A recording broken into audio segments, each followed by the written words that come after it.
Patrick, aka P-Thugg, with us on Leyla FM. Thanks so much for joining me from LA. Thank you. Thank you for having me. So last time I saw you was in Montreal, in this very house where I'm in now. Sometime, I think it was the early 90s or the mid 90s? Probably 1996. Okay, 1996. 95, 96.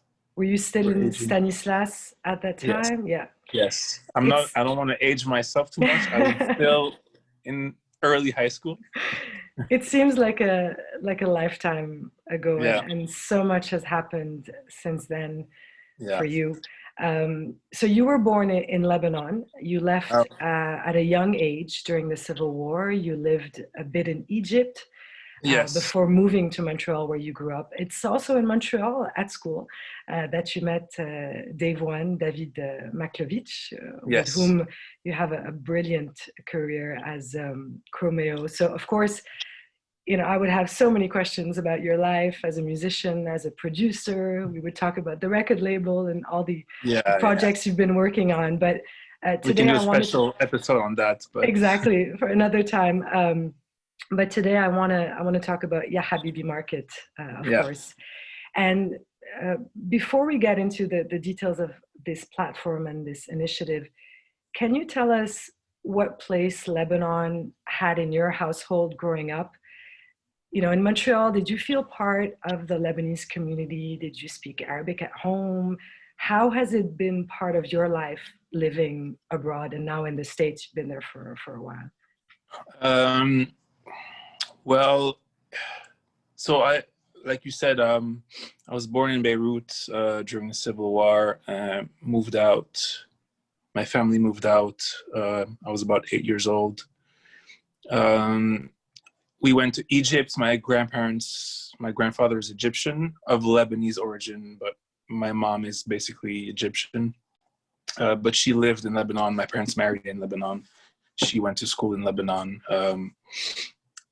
And I ended up in Montreal, of course, because a lot of Lebanese at that time were getting refused for France, right? I remember we had applied for citizenship or for immigration in France. We got denied, so the next best thing was Belgium or Canada. Canada seemed like a much more new, untouched territory, which it was. So we moved to Montreal and opened a grocery store, classic trajectory. And that was really my childhood. Sort of, the beginning was hard because in the mid 80s, there wasn't much Lebanese around me. So I went to school. I was always the only Lebanese, the only Arab even, for miles around. For a long time, it was a bit lonely, but I always had my family. I always had cousins. I always had people around me. So I was fully raised in a Lebanese household. Even my grandfather, who's Egyptian, has Lebanese origins. So when we spoke at home, when my grandfather and my father would argue, it was in Lebanese Arabic, not in Egyptian Arabic, which I also understand Egyptian Arabic too, but because I was exposed to it a lot.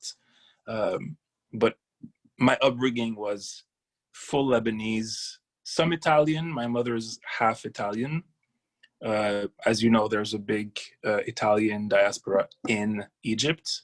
So she grew up as an Egyptian Italian. So, and my grandmother's a really strong Egyptian Italian figure. So my household was mostly Lebanese with Italian accents, Italian spices, let's say.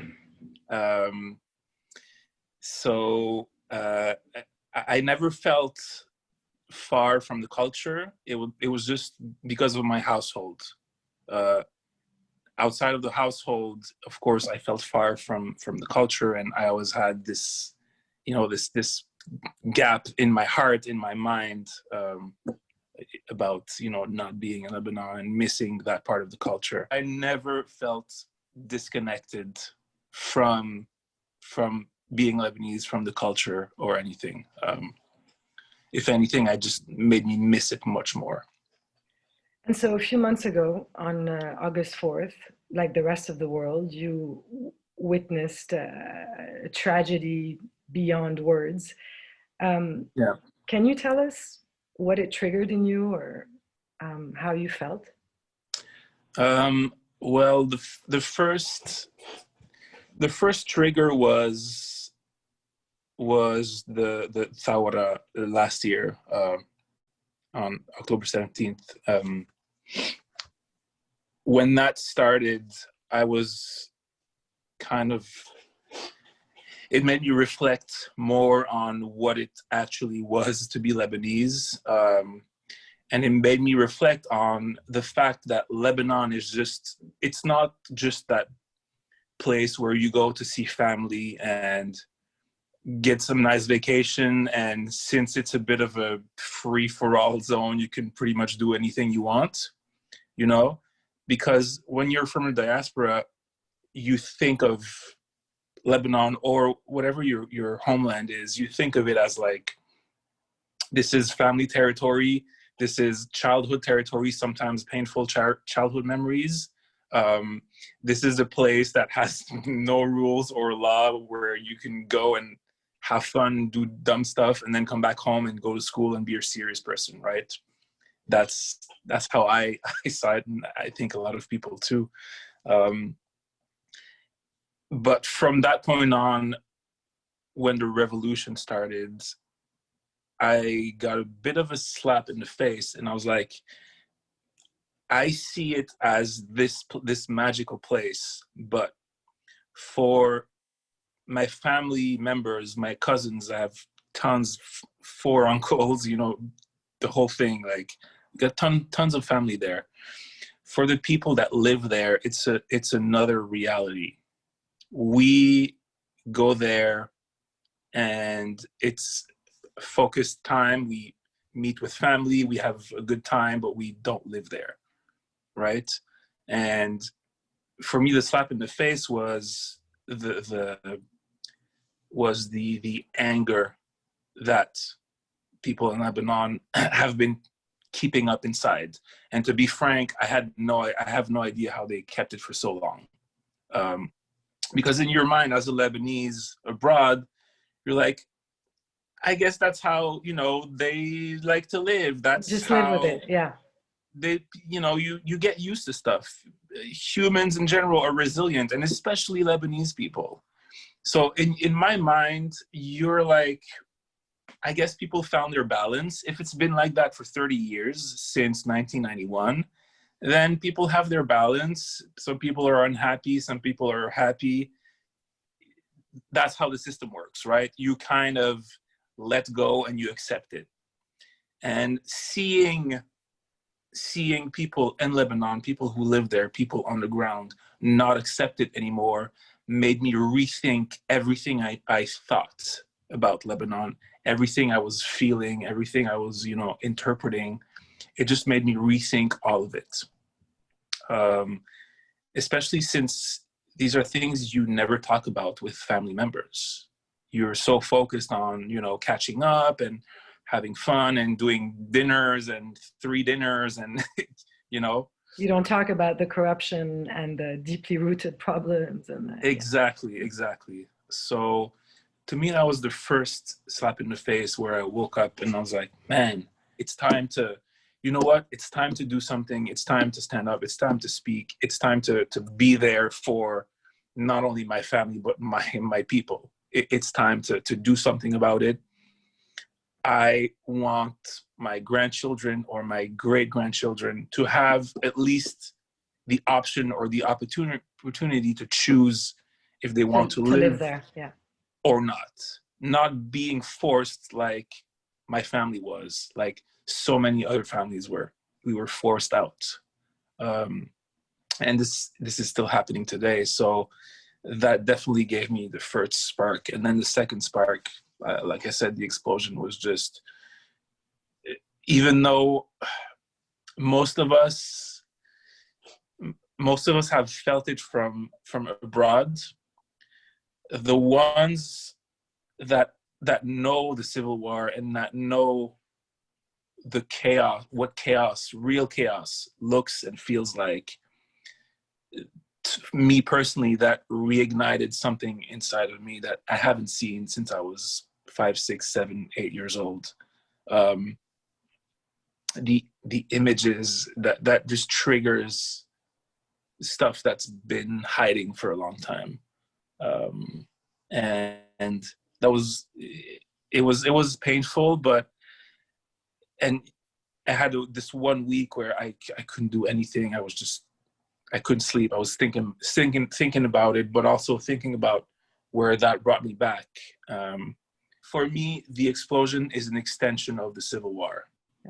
It's just, so now we're at point zero in the history of Lebanon, where all generations have lived that one traumatic event.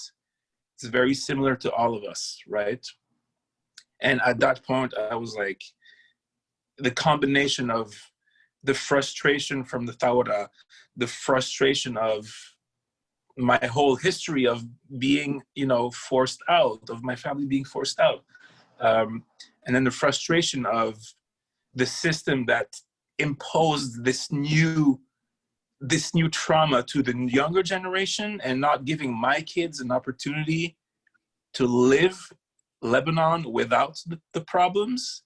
That to me took me just way above frustration, and I was like, okay, this is the time where I'm doing something. This is my opportunity to do something in my lifetime. So the first thing we did, and I'll tell you a little bit on how I started with Ya Habibi Market. So during the first phase of Corona last March, right? So I'm a musician, I'm a touring musician. I've been doing that for 15 years. And all of a sudden we're cut off of our livelihoods. We can't tour anymore. We can't fill up shows and, stack as many people in a room as we can. That's gone. Luckily, we have a studio and we can still make music. So we got in the studio, and me and Dave were just like, all right, let's occupy ourselves, because we're going crazy over here and we don't know what the future holds. Keep in mind, back then we were convinced by August, September, I we'd be think back. we all were. This was, it's gonna take 6 months, but we'll get there, Yeah, and here we are, total lockdown, January Exactly. 2021. Yeah. Exactly. So in the meantime, we're like, all right, let's occupy ourselves. Let's get over this. We know how to make music, so let's make music. We have a studio. We're lucky enough. Let's do our mandatory quarantining. We took 14 days, took the test. All right, we're both good. We're in the same family now. Let's go to the studio.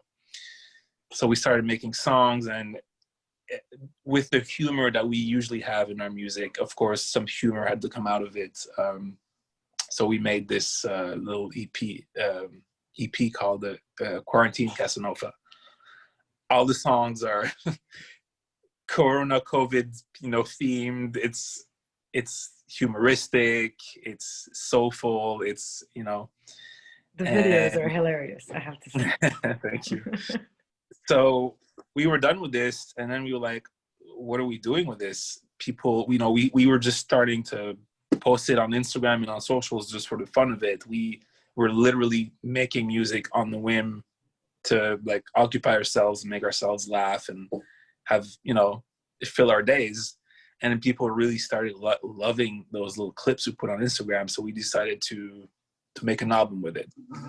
But when the EP was done, and we were like, but what do we do with this thing? Yes, we put out a little EP. It was really fast, but what's beyond this? What are we doing with the profits? We should do something, So we decided to give proceeds from merch and album sales to Know Your Rights Camp, which is Corona/COVID-19 relief for Black and people of color communities around the US. As soon as the explosion happened on August 4th, we were just like, man, like, you know, I'm Lebanese. I wear it on, you know, on my sleeve. It's part of Chromeo. Chromeo is a half Lebanese band, and you've known me for a long time, and you can attest to this. So we just said, you know what? Let's release the merch thing. Worked out so well for COVID and for Know Your Rights Camp.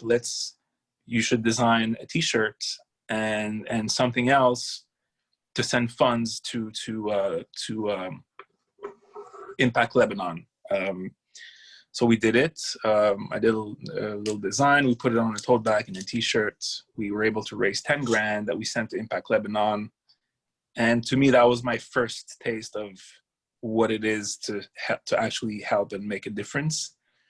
And from that point on, I felt I had I got the bug, you know? The beauty of giving back, yeah. Yeah, I felt, even though I'm far, I'm abroad, it's Corona, I can't do anything, I can't travel, I can't go to Lebanon, you know? I'm gonna do something, and I'm gonna put my blood, sweat, and tears behind it. So after that, I was like, this is cute, but it's only one thing, you know, it's $10,000. And this explosion is like concentrating 30 years of war in 7 seconds. And having seen this, I'm like, there's no way this little meager amount of $10,000 is nearly enough for anything I should be doing, you know, to help with this. So it took me about a couple of days, and I was thinking about it, and I'm like, I should start Ya Habibi Market. I'm gonna do fun little products. I have so many, you know, we're all in the diaspora, especially, we all know about each other. We're all there. We're making music, illustrations, you know, clothing brands. We're all there. We have never connected, you know. People like Raphael Macaron, and, you know, it's just like, we all know we exist. We never had the opportunity to work together for our country. So Raphael, who's a super talented illustrator, worked on a tote bag, which was one of the products that you started selling. So Ya Habibi Market is a platform where it's basically from that idea that I should be doing more stuff for the long term to help Lebanon to get back on its feet after not only after the explosion, but further down the line, to rehabilitate the country, to, you know, a more sustained effort, a more sustained long-term effort. And having seen Raphael's work also, who raised 90,000 euros for Impact Lebanon, or I forgot where she sent it, but $90,000 with posters, you know? I looked at this and I'm like, I know I'm not the only one who doesn't want to stop at just the first product and the first help. I know I'm not the only one. So I got my book out and I started contacting everybody I knew, not only of Lebanese descent, but, you know, Saudi, Egyptian, you know. And because you're supporting NGOs and initiatives around the MENA region, not only Lebanon. It's important to mention as well. Yeah. It started off, the idea started off for Lebanon, but I just slowly, quickly realized, I quickly realized that just like focusing on Lebanon is cool, but I also grew up in Montreal, in Canada, you know, in the US even, where my outlet was other Arabs around me, you know, and we have the same culture, we have the same food, or similar food. I'm also half Egyptian, you know. I couldn't stop just at Lebanon. So I reached out to a bunch of people, whether they're Lebanese or not, and turns out one of the first people I reached out to was Ali Shaban, who's an artist. I thought he was a Saudi artist. Turns out he's Lebanese. He's Lebanese, yeah. You know, so Ali is behind the fantastic cap, make Arabic great again, right? Yes, exactly. Yeah. So proceeds, of course, go back to these local organizations and NGOs that you personally, you know, have vetted, and trusted network of people that you have been working on.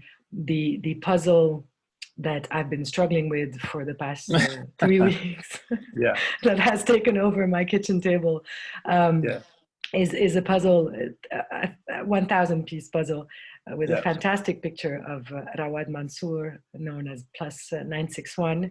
And the proceeds of that puzzle, if I'm not mistaken, go to Beit el-Baraka. Beit el-Baraka, exactly. So, but also we're working on sending actual puzzles to Amo Jamil's shop. To the Dekan, To the Dekan, and we're gonna just donate it to him. He can keep the profits. Hopefully, he can sell a lot. And it's also not only for Beit el-Baraka, but also for the Lebanese economy. You know, the small shops that, you know, we didn't even know if he was still open because Rawad took that picture like 2-3 years ago. You know, we had to find out if he was still around, and thank God he still is. But and now it's important to talk about Amo Jamil and all these people who really, really need our help. It's important to support small local businesses in Lebanon and elsewhere as well. So Habibi. And it's the same. And by the way, the story is the same with Rawad. When I just started, even before I spoke to anybody about it, before Ali, before Rafael, before Narsi, my idea, since I grew up in a grocery store, you know, my whole life, I started closing the cash and making orders when I was 10 years old. You know, so my vision for Ya Habibi was to, you know, recreate and pay homage to the small Dekans, the small shops, the local shops, where, you know, for people who live in America, it's like the equivalent of the bodega, the corner store, right? And my vision, my aesthetic was based on this. And part of it, you know, I was looking on the internet for pictures of Dekans, like, and then I stumbled upon Rawad's pictures, but I didn't know they were his. They were just lying on the internet, you know, somewhere. So I took that one of his pictures, which he incredibly captures, you know, what it is to be right in front of the Decan with the owner in front on the chair, just waiting. You know what I mean? So I took, if you look back on the first posts, that was the sort of mood shots, as they call it. And he wrote to me, he saw somebody snitched, I guess. That's my picture. Yeah, he wrote to me and he's like, hey, that's I had like, you know. Can you tag me, please? Yeah. 50 followers, you know, and he was like, hey, that's my picture. I'm like, great, thank you. I didn't know, I had no idea where it's a great way to connect, yeah. Thank you for bringing that up. So of course I changed the picture right away. I tagged him and everything. And right away I'm like, what are you doing with those pictures? Can I make a puzzle? And then he was like, great idea, let's do it, you know? So all these projects start like this with just an initial idea, you know, organically. It's a mom and pop shop. It's a mom and pop operation, you know? You're so involved in every step of the way in designing. Oh yeah, from the design to fulfillment, you know?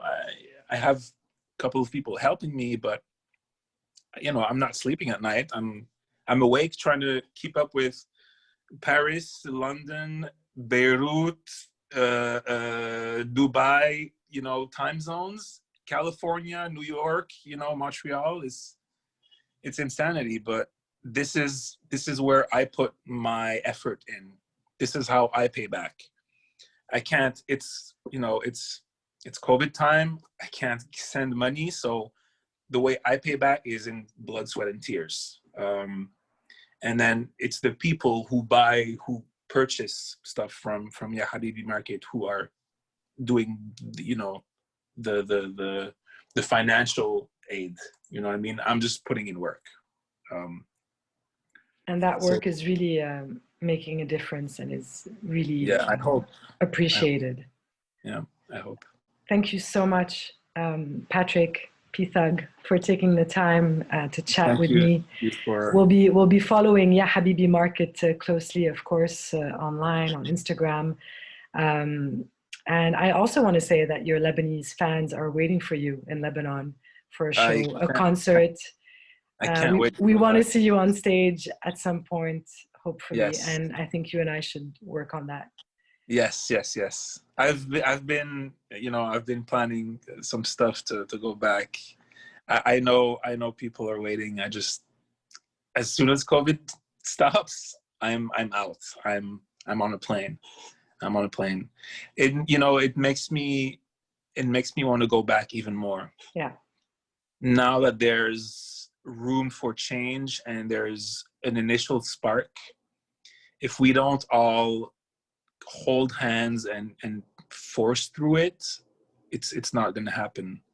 So now is the time where I feel the need to go more than all these years where it was mostly for vacation. And you know, when you talk to me about working and making changes and working hard, I'm there. If you tell me let's go for vacation, I'm like, I don't have time, you know, like let's FaceTime, you know. I'll see you next year.